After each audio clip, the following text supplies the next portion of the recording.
तो गाइस आज मैं एक्सप्लेन करूंगा मार्शल यूनिवर्स सीजन 30 एपिसोड 44 को। तो गाइस अगर आपको हमारी इस वीडियो की एक्सप्लेनेशन पसंद आती है तो चैनल को लाइक सब्सक्राइब जरूर करें। अगर आपने हमारे पिछले एपिसोड्स को मिस कर दिया है तो एक बार चैनल की प्लेलिस्ट में जाकर वहां पर चेकआउट कर सकते हैं। तो चलिए बिना किसी देरी के इस एपिसोड की स्टार्टिंग करते हैं। तो एपिसोड की स्टार्टिंग में हमें दो रीइंकार्नेशन लेवल के उन एल्डर्स को दिखाया जाता है। वो लोग क्विंगटांग से पूछते हैं कि क्या आप अपना पैतृक प्रतीक साथ ही साथ डार्कनेस सेंट स्लाइड दिखा सकती हो। तो वहां पर जो क्विंगटान होती है वह कहती है ठीक है एल्डर्स, और वो अपना पैतृक प्रतीक पैतृक प्रतीक और डार्कनेस सेंट स्लाइड को बुला लेते हो। वहां पर काफी ज्यादा भयानक आभा और अंधेरा एकदम अंधेरा अंधेरा हो जाता है। तो वहां पर जो दो रीइंकार्नेशन लेवल के एल्डर्स होते हैं और बाकी लोग देखते हैं कि भाई यहाँ पर पैतृक प्रतीक है और डार्कनेस सेंट्स लाइट है, ये दोनों ही क्विंगटन के साथ काफी ज्यादा इसलिए से मतलब बुलाने झटपट आ जा रहे हैं। यानी तो भाई एकदम सेम टू सेम सब बढ़िया तो है। तो वहां पर जो दो रीइंकार्नेशन लेवल के एल्डर्स होते हैं वो भी क्विंगटन की तरफ देखते और कहते हैं नियम यह है कि जब पैतृक प्रतीक है साथ ही साथ डार्कनेस सेंस लाइट दोनों जब दिव्य वस्तुओं की आपके पास मंजूरी हो, लेकिन मैं ये देखकर बता सकता हूँ कि आपके पास जो डार्कनेस सेंस लाइट वो बड़ा सा कटाना नियर है वो अधूरा है। क्विंगटन भी यह बात सुनकर उन दोनों एल्डर्स की तरफ देखकर हंसते हुए कहती है ये क्या पागलों वाली बातें कर रहे हो। देखिए ये जो डार्कनेस सेंस लाइट था वो मुझे डायरेक्ट मेरे मास्टर द्वारा दिया गया था मरने से पहले, और उनके पास जैसा था वैसा मुझे दे दिया उन्होंने। और आप ये कैसे बोल सकते हो कि भाई मेरे पास अधूरा है। मैं समझती हूँ कि आप लोग मेरे विरोध में हो और मुझे लीडर के पास से हटाना चाहते हो, लेकिन ये कौन सा नया बकवास हुआ कि आप बोल रहे हो कि जो डार्कनेस सेंस लाइट है वो तो मुझे अधूरा मिला है। तो वहाँ पर जो दोनों रीइंकार्नेशन लेवल के एल्डर्स होते हैं वो भी हंसने लगते हैं और कहते हैं तुम्हें शायद नहीं पता है डार्कनेस सेंस लाइट दो पार्टों में बटा हुआ है, पहला तो बॉडी दूसरा सोल। तुम्हारे पास जो हथियार मौजूद है वो केवल बॉडी है, उसकी सोल नहीं है। तो वहाँ पर क्विंगटन भी कहती है ये आप कैसे बोल सकते हो। देखिए मेरे मास्टर ने मुझे डायरेक्ट यही दिया था, मुझे तो ये सारी आपकी प्लानिंग लगती है। वहाँ पर वो जो दोनों रीइंकार्नेशन लेवल के एल्डर्स होते हैं वो भी कहते हैं हाँ आपके मास्टर के पास भी ये अधूरा ही था। दरअसल बात यह है ना कि जो हमारे पहले फाउंडर थे जिन्होंने डार्कनेस पैलेस सेट को पूरा बनाया था, उन्होंने मरने से पहले अपनी पूरी आत्मा का न्यौछावर कर दिया। तो उन्होंने इस जो हथियार है डार्कनेस सेंस लाइट है उसकी सोल का निर्माण किया और फिर इसके साथ मर्ज कर दिया और जनरेशन टू जनरेशन पास किया जाता। लेकिन आपके मास्टर को जब मिला था तो उनके पास समझिए सोल मौजूद नहीं थी। तो वहाँ पर तभी जो एक सपोर्टर एल्डर होता है वो क्विंगटन का वो भी बोलता है कि भाई पिछले लीडर के पास भी सोल मौजूद नहीं थी और इस लीडर के पास भी सोल मौजूद नहीं है। तो हमारी जो नई लीडर क्विंगटन है उनको नई लीडर मानने में आप लोगों को क्या एकदम जल रहा है। तो वहाँ पर क्विंगटन भी अपने एल्डर सपोर्टर्स को शांत करवाते और कहती है दो एल्डर्स तो आप बताइए मैं भी आपकी बातों पर विश्वास क्यों करूं कि आप ये बोल रहे हैं कि ये जो डार्कनेस सेंस लाइट है वो केवल मेरे पास बॉडी है, उसकी आत्मा नहीं मौजूद है। तो वहाँ पर जो दोनों रीइंकार्नेशन लेवल के एल्डर्स होते हैं वो हंसने लगते हैं और कहते हैं इसका चेक करने का बहुत ही आसान तरीका है, आपके पास ये जो होली पट्टिका दिख रही है ना हमारी डार्कनेस पैलेस की, इस पर अटैक करिए। अगर आपका जो डार्कनेस सेंस लाइट है इस पर एक खरोच ला देता है तो ये समझे डार्कनेस सेंस लाइट पूरी तरह से कंप्लीट है। लेकिन अगर इस पर एक भी खरोच नहीं ला पाता है तो इसका सीधे कहने का ये मतलब है कि आपके पास डार्कनेस सेंस लाइट पूरी तरह से मौजूद नहीं है। आपको पता है ये बातें हमारे होली ग्रंथों में लिखी है कि हमारा जो डार्कनेस सेंस लाइट है वो बहुत ही ज़्यादा स्ट्रॉन्ग है, एंशिएंट रैंकिंग का 5वां नंबर का सबसे ज़्यादा स्ट्रॉन्गेस्ट वेपन है। और हमारे डार्कनेस पैलेस के जो होली पट्टिका है वो भी काफ़ी ज़्यादा स्ट्रॉन्ग है। लेकिन हमारा जो डार्कनेस सेंस लाइट है वो इतना ज़्यादा स्ट्रॉन्ग तो है केवल इस पर एक निशान तो लगा ही देगा। तो वहाँ पर क्विंगटन कहती है ठीक है। तो वहाँ पर जो क्विंगटन के दो सपोर्टर्स एल्डर्स होते हैं वह कहते हैं अरे लीडर संभल कर, मुझे तो यहाँ पर इन लोग की कोई चाल लग रही है। तो क्विंगटन भी कहती है अरे मतलब अगर मैं पीछे हटती हूँ तो मुझ पर इस उंगलियाँ उठेंगे, मुझे करना ही होगा, वैसे जो भी चालें होंगी वो मैं देख लूँगी। इसी के साथ क्विंगटन अपनी वो बड़ी सी दरांती उठाती है और जाकर एक बहुत ही ज़्यादा पावरफुल स्लैश मारती है, एकदम धड़ाम से पूरा ऐसे आसमान को चीरता हुआ स्लैश जाकर उस पट्टिका से टकराता है और वहाँ पर एक ऐसे मतलब दरार नहीं पड़ती है। यह देखकर पूरी ऑडियंस भी एकदम शॉक हो जाती है और कहती है हाँ भाई ये बात तो सच है, डार्कनेस सेंस लाइट अभी अधूरा ही है। तो वहाँ पर दोनों रीइंकार्नेशन लेवल के एल्डर्स भी कहते हैं देखा हमने कहा ना डार्कनेस सेंस लाइट अभी अधूरा है। तो क्विंगटन भी कहती है हाँ मुझे भी विश्वास हो गया कि डार्कनेस सैंडस्लाइट अधूरा है, उसकी बॉडी केवल मेरे पास है, लेकिन डार्कनेस सैंडस्लाइट मेरे मास्टर के पास भी ऐसा ही था जो पिछले लीडर थे। और मैं डार्कनेस पैलेस के लीडर होने के कारण मैं ये प्रतिज्ञा लेती हूँ कि मैं डार्कनेस सैंडस्लाइट की जो सोल गायब हो चुकी है मैं उसे ढूंढूंगी और मेरा यही परम कर्तव्य होगा। तो यहाँ पर क्विंटन ने समझे सारा मामला ही पलट दिया। यह देखकर दोनों रीइंकार्नेशन लेवल के एल्डर्स भी समझे थोड़ा सा अजीब सा गुस्सा उस्सा करने लगते हैं। तो वहाँ पर दोनों रीइंकार्नेशन लेवल के एल्डर्स बोलते हैं तो आप पूरी तरह से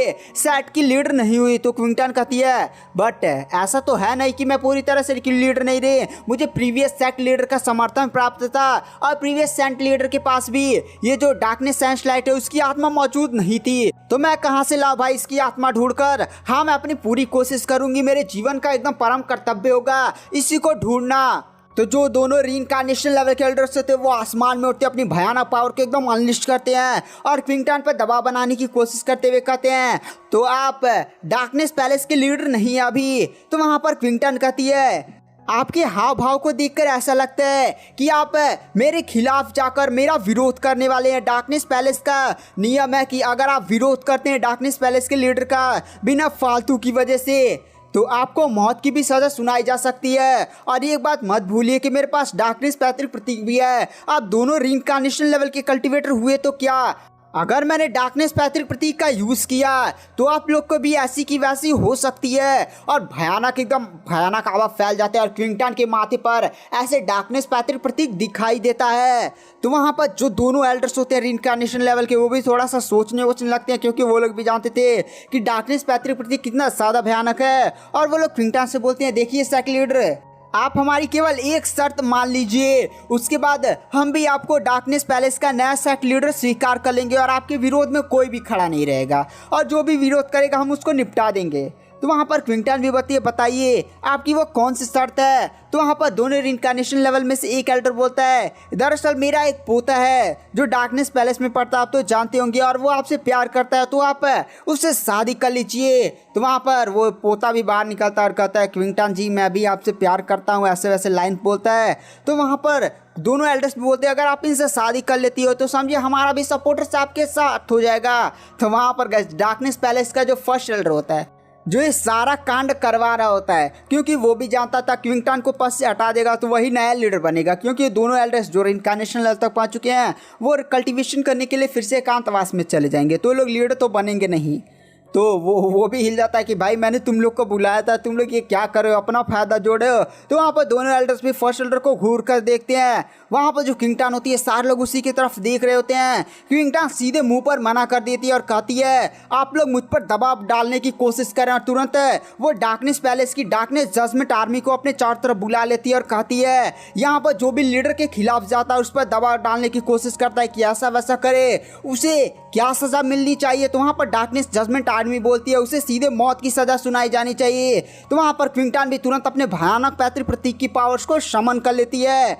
वहाँ पर जो दोनों रीइंकार्नेशन लेवल के एल्डर्स होते हैं वो भी क्विंटन को ऐसा खतरनाक रूप में देखते हैं तो कहते हैं छोटी बच्ची हमने तुम्हें मौका दिया था लेकिन तुमने इस मौके को गवा दिया।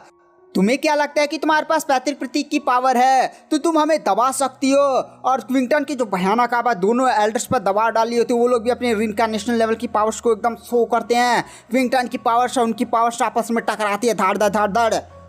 वहाँ पर जो दोनों रीइंकार्नेशन लेवल के एल्डर्स थे वो सेट के बहुत ही ज़्यादा पुराने एल्डर्स थे। वो लोग कुछ अजीब सा टेक्निक को परफॉर्म करते हैं और जो डार्कनेस पैलेस की होली पट्टिका थी वो पट्टिका ना अजीब सा चमकने लगती है और पट्टिका से मतलब वो अजीब सी आभाएं निकलती है। वो अजीब सी आभाएं क्विंटन के पैतृक प्रतीक को दबा देती है, यानी क्विंटन के बॉडी में वो पैतृक प्रतीक फिर से वापस चला जाता है। ये देखकर क्विंटन भी काफ़ी ज़्यादा शौक हो जाती है कि भाई वो अपने पैतृक प्रतीक को भुला नहीं पा रही। अगर वो भुला नहीं पाएगी तो वो उन दोनों एल्डर्स का सामना कैसे करेगी। नॉर्मल तरीके से वो सामना नहीं कर सकती थी क्योंकि क्विंटन की कल्टीवेशन अभी केवल वर्ल्ड स्टेज तक पहुंची ही है और ये दोनों एल्डर्स पहले से रीइंकार्नेशन लेवल तक पहुंच चुके हैं। वहाँ पर जो किंगटन होती है वो समझ जाती है कि यहाँ पर ये जो दोनों एल्डर्स है उन्होंने डार्कनेस पैलेस की इस होली पट्टिका के साथ कुछ ना कुछ तो छिड़कानी की है, जिसकी वजह से वह मेरे पैतृक प्रतीक को दबा दे रहा है। वहाँ पर किंगटन भी एकदम हिल जाती है। जो दोनों रीइंकार्नेशन लेवल के एल्डर्स होते हैं वो अपनी भयानक पावर्स का यूज करते हुए किंगटन पर दो बहुत ही ज्यादा बड़े बड़े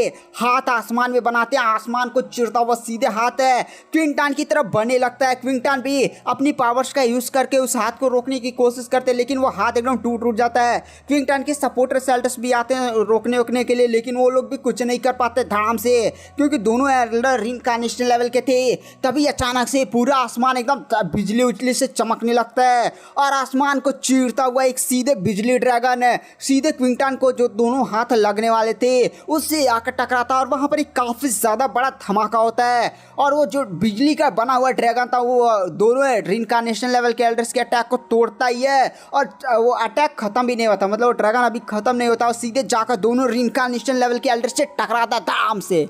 और दोनों रीइंकार्नेशन लेवल के एल्डर्स पीछे घसटते हुए 100 कदम जाते हैं। वो लोग भी कहते हैं कौन है जो हमारे मामले में इंटरफेयर कर रहा है। और गाइस हमें आसमान में काफ़ी ज़्यादा भयानक ऐसे बिजली किंगटन के सामने गिरती है और वहाँ पर लिंगडोंग की एक काफ़ी ज़्यादा भयानक सी आइकॉनिक सी एंट्री होती है।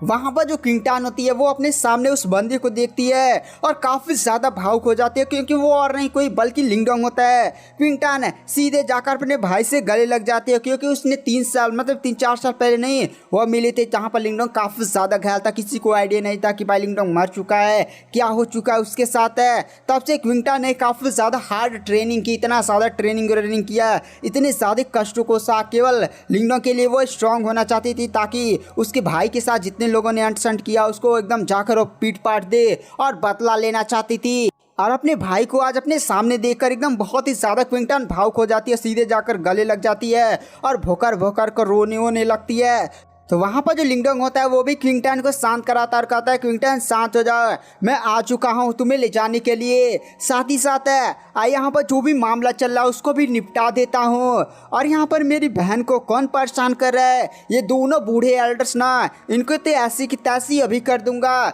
वहाँ पर किंगटन को लिंगडोंग शांत करवाता है और फिर लिंगडोंग उन दोनों रीइंकार्नेशन लेवल के बूढ़े एल्डर्स की तरफ देखता है। तो वहाँ पर दोनों बूढ़े एल्डर्स भी लिंगडोंग को देखते हैं और समझ जाते हैं कि भाई लिंगडोंग का वो ड्रैगन वाला अटैक था वो बहुत ही ज्यादा स्ट्रांग था। वो 2 रीइंकार्नेशन लेवल के एल्डर्स थे, तब भी उन्हें पीछे हटना पाना, यानी लिंगडोंग बहुत ही ज्यादा स्ट्रांग है, उनसे लड़ने में उन्हें काफी ज्यादा मुसीबत होने वाली है। तो गाइस आज की वीडियो के एक्सप्लेनेशन को यहाँ पर एंड कर देते हैं। वीडियो पसंद आया तो चैनल को लाइक सब्सक्राइब जरूर करें।